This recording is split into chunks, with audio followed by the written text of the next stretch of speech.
प्रदेश के सहकारिता मंत्री जयेंद्र प्रताप सिंह राठौर ने आज सुल्तानपुर में आयोजित निकाय की बैठक में पत्रकारों से कहा कि उत्तर प्रदेश में पूर्व की सरकारों ने जिला सहकारी बैंकों को लूट का अड्डा बना रखा है, जिसके कारण बैंक के पूरी तरह से वित्तीय घाटे में बैंक चली गई है। प्रदेश के 50 बैंकों में से 16 बैंकों में आरबीआई ने ताले लटका दिए थे, जिसके कारण किसानों का जमा धन वापस नहीं हो पा रहा था। उन्होंने बताया कि प्रधानमंत्री नरेंद्र मोदी, मुख्यमंत्री योगी आदित्यनाथ और गृह मंत्री अमित शाह की दूरदर्शी सोच का ही परिणाम है कि बंद हुई बैंकों में से 14 बैंकें लाभ में आ गई हैं। बंद हुई 6000 सहकारी समितियों के बहाल होने से 6700 समितियां पुनर्जीवित हो गई हैं, जिससे अब किसानों को उर्वरक व कृषि यंत्र, ऋण आदि मिलना शुरू हो गए हैं।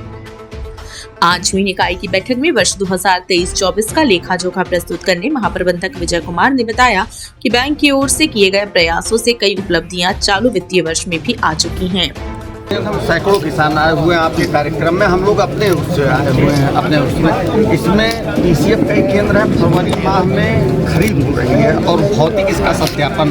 आपसे विनम्र अनुरोध है, ये फर्जी खरीद हो रही है। हम लोग जाके क्रय केंद्रों पर निरीक्षण किए और इसमें एक नहीं सैकड़ों समितियां, मैंने इसलिए पूरा 17 तारीख तक आरएफसी से बात हुई। इसके बाद हमने जिला अधिकारी को ज्ञापन दिया, कार्रवाई नहीं हुई, तब आपके पास हम आए और आपसे यही अनुरोध है कि इस पे कार्रवाई करें। हम किसान हैं और हमारे साथ आपके कार्यक्रम, आपका आशीर्वाद चाहिए।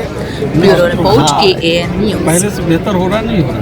एकदम बेहतर, बहुत बेहतर हो रहा है। अब आगे जो कमियां पूरा बस इन लोगों ने पुराने जो पाप किए बैठे हैं, इनको धीरे धीरे हम ठीक कर रहे हैं। मेरे ध्यान में है जी, इसको भी हम धीरे धीरे ठीक करेंगे। आपने सही कहा, बहुत बहुत धन्यवाद।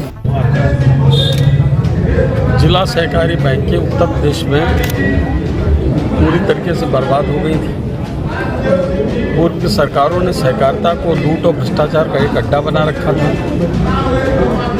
जिसके कारण बैंकें पूरी तरीके से वित्तीय घाटे में चली गई और उत्तर प्रदेश की 50 जिला सहकारी बैंकों में से 16 जिला सहकारी बैंकों पर रिजर्व बैंक ऑफ इंडिया ने ताले लटका दिए थे और उसमें सुल्तानपुर की एक जिला सहकारी बैंक थी, जिसमें किसानों को जमा धन उनको वापस नहीं मिल रहा था।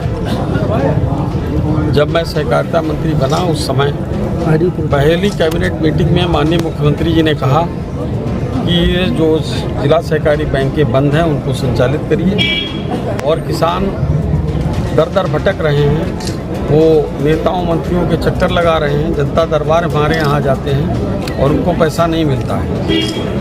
माननीय मुख्यमंत्री के मार्गदर्शन के अनुसार व्यवस्थित तरीके से योजना बनाई गई और उसके बाद सन 2022 में ही सभी बैंकों को संचालित करने का काम किया गया, जिसमें सुल्तानपुर की जिला सहकारी बैंक भी है। और ये माननीय प्रधानमंत्री जी की जो योजना है, दूरदर्शिता है, उसके कारण और माननीय गृह मंत्री अमित शाह जी ने जिस प्रकार से योजनाएं देने का काम किया है, उसके कारण ये बैंकें लाभ में आज आ रही हैं और माननीय मुख्यमंत्री जी का लगातार हमको मार्गदर्शन मिलता रहता है और उनकी कृपा आशीर्वाद भी मिल रहा है, तो जिसके कारण किसानों को आज समय पर हम यूरिया DAP उपलब्ध करा रहे हैं। जो साधन सहकारी समितियां बंद पड़ी थीं, लगभग 6000 से ज़्यादा साधन सहकारी समितियां यहाँ पर बंद थीं। 7500 में केवल 1400-1500 चल रही थी। आज उनमें से 6700 समितियां अच्छी तरीके से कार्य व्यवसाय कर रही हैं। वाकई जो चीज़ें प्रदेश की सरकार के द्वारा जो योजनाएं नीचे हम दे रहे हैं, फसली ऋण का लाभ किसानों को मिल रहा है और किसानों को सहकारिता विभाग की जो योजनाएं चल रही वो नीचे तक उसी रूप में नहीं पहुंच रही और मुझको लगता है कि आज विचार विमर्श के बाद जो भी कमियां यहाँ पर रह जाएंगी, उन कमियों को भी आगे हम दूर करेंगे।